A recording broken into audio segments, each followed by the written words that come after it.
বাদ দিয়ক, সব একত্ৰিত হওক। আমি মানুহ, আমি যদি চৰকাৰ গঢ়িব পাৰোঁ, ভাঙিবও পাৰোঁ। এইটো কোনে কৈছে? মই কোৱা নাই। নমস্কাৰ ৰাইজ, এইটো মই মানুহ জুবিন দাই কৈছোঁ। আমি এতিয়া এক খবৰ হ'ল, এক খবৰ হ'ল জাতি ভেদেৰি চৰকাৰ। আমি আকৌ নতুন চৰকাৰ কৰিম। বিজেপি চৰকাৰে কি কৰিছে কি কৰা নাই এইটো আপোনালোকে জানে, বহুত জানো, চবেই জানে। এইবিলাক পলিটিকেল ছাপৰ্ট। পুলিচে এইটোৱে ক'ব, সঁচা কথা ক'লে পুলিচে এইটোৱে ক'ব, বেছিকে মই যদি কওঁ মোক ঘূৰুলা ঘূৰুল প্ৰহাৰ কৰি এতিয়া জেলত লৈ যাব, বন্দুকেদি কোবাব আৰু যদি বেছিকে কব। জুবিন দা এনেকুৱা মানুহ আছিল। জুবিন দা মৰাৰ পিছত এই আহিব, জুবিন দা মৰাৰ পিছত এইটো হৈছে গোটেই সমাজ একলগ হৈছে নে? জাতিভেদ আছে নেকি? মন্দিৰ নহয়তো।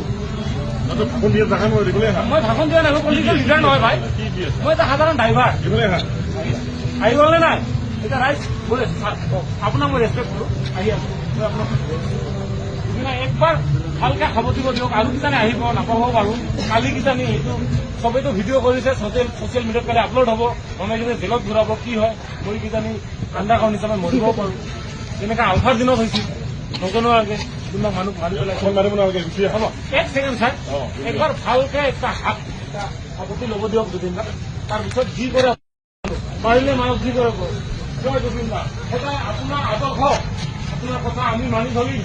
ভোট কৰে যদি আমাৰ নিচিনা নিয়ম ডেকা ল'ৰাবিলাকে মানি চলে বিৰাট ভাল।